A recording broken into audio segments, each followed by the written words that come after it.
This this is an edited version of Miracle Jewel Archangel Eye. I think I need help on grammar like and just it's a good story, I think, in me anyway. Prologue: The Warrior's Duel. During a great war between heaven and hell, a group of scientists invented a device which was meant to harness the energy of angels to create a time machine. This was to no avail, because in the midst of the experiment, the motor malfunctioned and it exploded. Many miles above the lab, there was a battle between an archangel and a Nephilim. The archangel had huge muscles and looked like what any bodybuilder was trying to achieve, and his hair and wings were silver. He had a radiant yellow aura. "This is your end, Jophiel," screeched the Nephilim, whose aura was horrible, tainted brownish colour, and his wings appeared as if they had been drenched in blood. Jophiel raised his blade, which had an array of 7 multicoloured gems upon its hilt.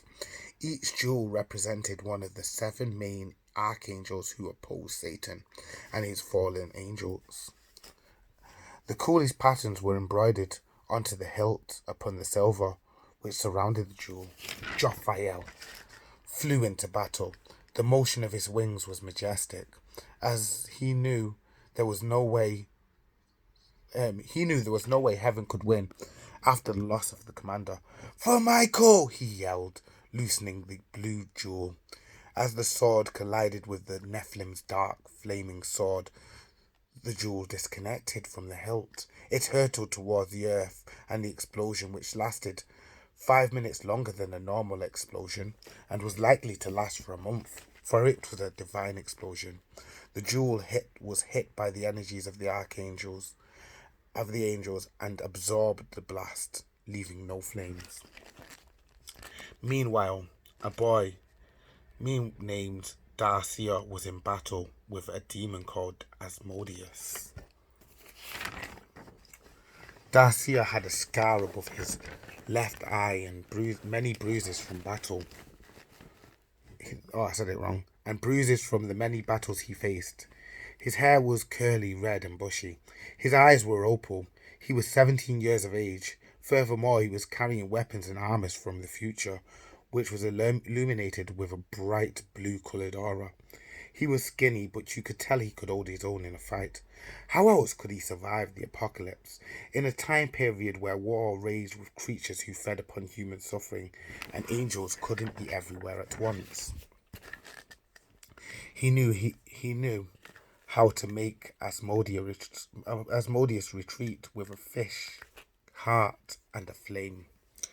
But this was not the answer. As Darcia was about to take the finishing blow, he heard demonic squawking. That could only mean one thing. He would have to retreat. He impaled Asmodeus with his weapon. The demon exploded, a green bile which smelt putrid and was very dangerous. Darcia's sword had a special feature that protected him with an invisible force field. Thus, none would touch his skin. He would have stayed to face the crows, but he knew animals which were possessed never came as one,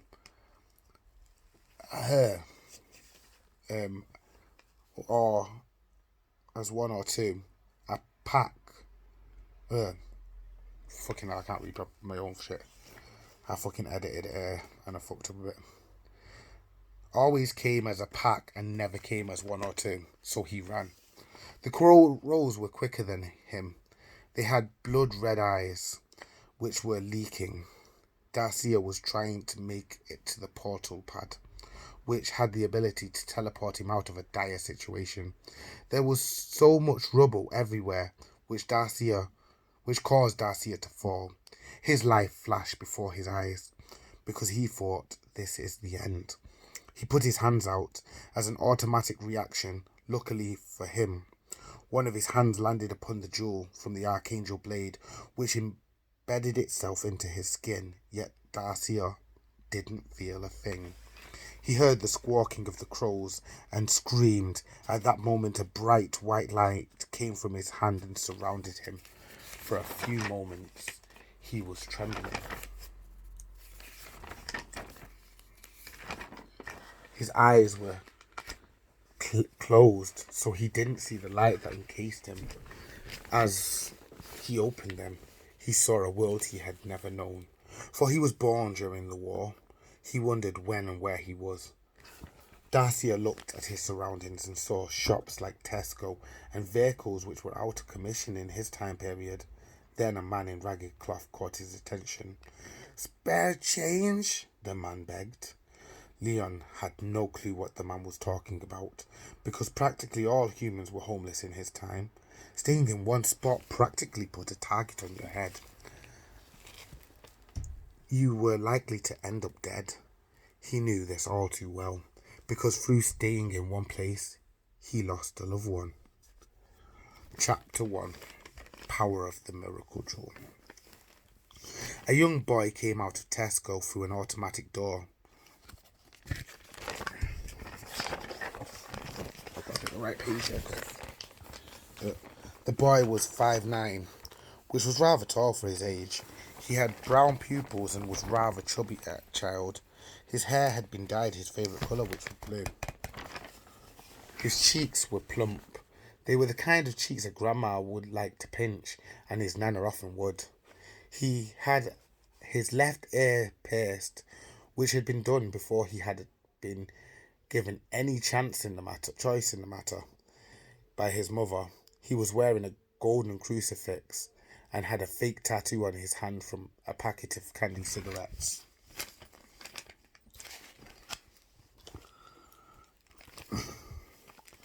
The man asked the boy the exact same question he asked Darcia. "Spare change?" At this, the boy dipped his hand into his trousers, which had a camouflage pattern, removing all the change he had left in his pocket and dropping it into a paper cup. Then Darcia caught his eye. Darcia's appearance piqued his interest. He was mostly intrigued by the sword. The boy had never seen such a weapon, and his first words were, "Cool, it's a knight." Then he went to touch the tip of the sword, saying, "Wow, it glows." Darcia screamed, "No, don't touch it!" fearful for the boy's life, knowing if there was any impurity within the boy, he would be vaporized. He also tried to repel the boy's hand away from the blade. The warning and his actions were too late. Luckily for the boy, he was as pure as they come, uncontaminated by evil. Darcia gasped, happy that the boy was still whole and not a pile of cinder. Darcia roared, "Stupid boy, you could have been killed." The boy looked confused, but also amazed at how a sword could kill him from just a small bit of contact, like touching it with your finger.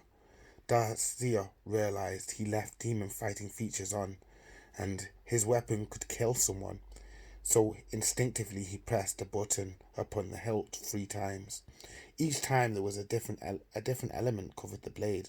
First of all, the sword was covered with lightning, then fire, then the sword started to look like an average sword. It had no aura. The boy's jaw dropped. He had never seen anything like it. Where did you get that?" he asked in bedazzlement. "It reminds me of my favourite game, Samurai Sadiko." Oh, I said it wrong. It reminded him of his favourite game, Samurai Sadiko.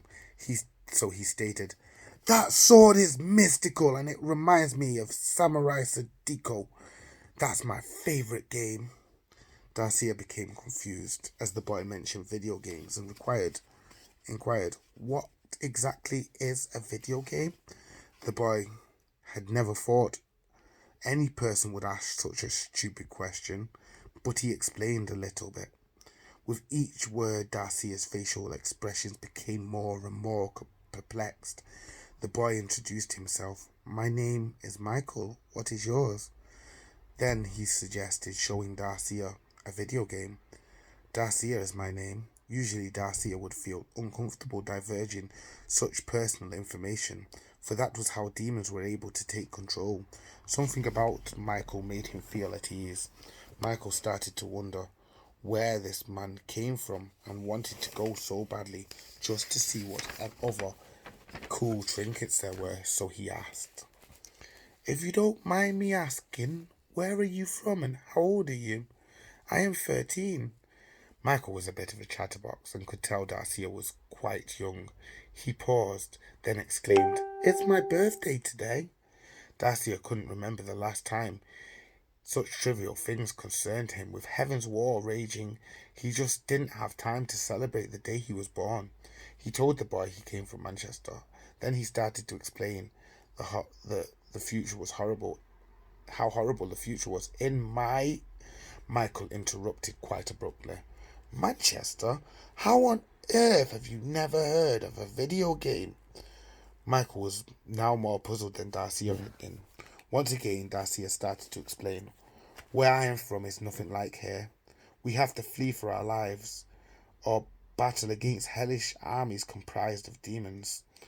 The year I come from is 2999. At the age of 8, my mother was brutally slaughtered in front of me, and my brother me and my brother by a demon that goes by the name of Asmodeus. This caused me to join the elite demon corps in defense of mankind." Michael interjected, "I'm scared." His face was pale, like he had seen a ghost, and he was trembling. He paused. "It's only the year 2022, so I'm safe, aren't I?" When Darcia realized how petrified he made the kid, he knew the future where he had came from. Maybe too much for a child of this era. Darcia knew fear all too well. Every day he was scared, and he saw too many soldiers lose their lives because they weren't fully prepared to deal with every demon, physically or mentally. After his mother hid him and his brother in the wardrobe during a potential demon attack, they witnessed the horrifying sight of seeing her torn limb from limb. He vowed never to hide again. His brother tried to cover his eyes, but he was too late. Darcy had seen every brutal moment. It had scarred him for life. The fear practically paralyzed Darcia. Both brothers were shaking uncontrollably as they felt like all hope was lost, had been sapped from them. Something amazing happened. An angel appeared, saving the boys. It wouldn't have been long before the demon found them. A ray of golden light cut the demon in half. The angel ushered the boys to come out. He had tears in his eyes, knowing the poor boys had been through an awful ordeal, and it was not over. It was just the beginning, because of God's plan for Darcia's life. "I am sorry for what you have just witnessed. Go forth and join the rebellion," the angel uttered in a husky voice, with tears in his eyes. Darcia's flashback was cut short. "We are here!" shouted Michael excitedly. Michael fumbled through his pockets, trying to find his key, which took him a minute or two. When he found them, he opened the door to be greeted by his pet dog, who ran down the hall, barking and wagging his tail. Darcia reacted differently to anyone would expect. He roared, "Hellhound!" And out of self-defense, he unsheathed his weapon, forgetting all demon fighting features were off. The dog then surprised Darcia. Instead of savaging Michael, it pounced upon him, licking his face. It seemed so much more friendly than Darcia expected. Darcia feared for Michael's life was misplaced, because this ball of fluff and slobber couldn't be as dangerous as Darcia first thought.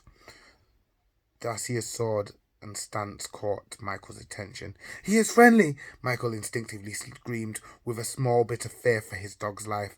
Darcia sheathed his sword, knowing the dog wasn't as dangerous as he thought at first. Then ordered the dog to sit, he said in a stern voice. When the dog listened to his command, Darcia was flabbergasted. That worked in Wow, I wish that worked in my time. All animals are under the influence of demons. All of a sudden, Michael heard a female voice call, Michael, honey, are you okay? How was your day at school? The voice came from the kitchen. Yes, Mum, I'm okay. My day was good, he replied, lowering the tone of his voice the closer he got. In the hallway leading up to the kitchen, there was many pictures hung on the wall. Michael and his family, of Michael and his family. When they got to the kitchen, Michael's mother was doing some cleaning and a tap was filling the sink as to do the dishes and to wipe the spillage. Michael got really excited and entered the kitchen, telling his mother how he met Darcia. His mother put it down to an active imagination. She was too busy cleaning to look at Michael and Darcia. She was happy though. It seemed like he had a hard time making friends. It had been a few months since she had to help Michael deal with a fake friend who was using him. He had a kind heart and was willing to help anyone who was in need. This made him easy to manipulate. This friend took liberties. Michael's mother got Michael and Darcy a drink of fresh orange. Then the dog jumped on Michael. He shouted, No, Rover! But it was too late. The orange was all over him and some was on the floor. His mother got a mop and started cleaning the floor. Don't even need that. Leon watched as the mop absorbed the water. He had never seen anyone deal with a spillage in his time. There was no point considering they were always on the run. So he questioned in a loud voice, That thing absorbs fluid? This activated the jewel from the archangel's blade. The liquids flew into his hand from all angles where water was. This scared everyone. And now Michael's mother knew what Michael said wasn't just a figment of his imagination. Eventually, the water stopped shooting into his hand. Weirdly, Darcy's hand glowed a bright, radiant blue colour. Michael was flabbergasted, but it also intrigued him. So he asked, Can everyone from the future do that? It's so cool. Darcia was just as shocked as everyone else, and inside his mind he agreed with Michael. It was pretty cool, but he had no idea what happened or why. His hand now looked like a nightlight, so he answered, I am as clueless as you. Michael tried to get Darcia away before his mother said anything. He knew his mother was very superstitious and believed in voodoo. You're a witch! Get out! She screamed. Michael came up with a lie to protect his new friend. He is not a witch, he's a magician, and he is here to help me with a school project. Can he stay, Mum? Please? Throwing a towel over Darcy's hand, it would be an automatic, knowing it would be an automatic no. Knowing if his mother saw it glowing, it would be an automatic no. She looked at the glint in his eyes, in his puppy dog eyes. She always found it hard to tell him no when this expression was on his face. She also felt like she should let his friend stay because because his father used to help him with school projects. After he passed, Michael didn't really get interaction within the house. Male interaction within the house. 1 minute, I just need to fix that. And always told her he wanted a brother. So she caved, saying he can stay. But make sure you finish all your homework. So Michael replied, I will do, knowing he had none. He signalled Darcia to follow him, using hand gestures, then walked up the stairs. There were three doors. Michael's room was the door on the left. As they entered, it was immaculately clean. Michael couldn't stand clutter, and if even one toy was out of place, he would go into a frenzy. The walls were decorated with wallpaper containing images of cars, He had posters all over his walls. His favourite game character was Samurai Sadiko. Michael didn't want wait before he started hammering Darcia with questions. Can all people from the future do that? What other cool things can you do? Is there any way you could teach me how to do that? Leon knew he had to say something or the questions would be never ending, so he interrupted. I couldn't teach you because it's the first I have seen of it. In the future, this would have been appreciated. Darcia's hand got brighter. He knew how much to make. He wanted to know how to make it stop. I can't even read sometimes. I'm like, bleh. It was terrifying. His hand looked like a lantern, or as if it was about to explode. An idea hit Darcia. If I absorb water from just using words, maybe if I say the opposite of absorb, he said it in the most simplistic way. Send out as heavenly armor. At first, he planned to say water, but he blurted out the wrong thing. Then a ray of golden light flowed from his hand, which was almost blinding. In the midst of the light, armor was materializing. As the light faded, the armor had finished materializing. Michael said, "Wow," in shock. The armor looked identical to Darcia's armor. It had a radiant glow. Only difference was there was holes. An angel's wings were able to flap and propel them. Darcia started to feel sad because during the rebellion, where was this ability? He was thinking. Then it came to him. He knew what had happened. It was to do with a prophecy he heard as a child before his mother had been savagely killed. She used to tell him and his brother a prophecy. Darcia, then he mumbled, brother a prophecy. Darcia then mumbled out loud, "The prophecy? Could it be? The prophecy was not about me. How could it be?" The prophecy was engraved upon a tablet, similar to the tablet where the Ten Commandments were written, and inscribed upon it was the words, "During the darkest age of mankind would ever face, a hero would arise, and his task would be to guide the archangel as to change his fate. In a time long before the war, through the jewel of miracles, the jewel of an archangel's blade, he is to be known as the manipulator of matter by the power of the jewel that creates miracles, and is also to be known as the miracle jewel." Chapter 2. With this realization, he knew Michael's soul was not of earth, and he would have to protect him no matter the cost. He couldn't let Michael's angelic essence be drained, as it was a long time ago, many years before he had been born. He wanted to fall to his knees and exalt Michael, but he knew angels far too well. Michael wouldn't take kindly to worship, for it was not his to take and belonged to God, and he alone was worthy of praise. Darcia was thinking about telling Michael his role. Everything started to spin. As Darcia was thinking about telling Michael his role, everything started to spin.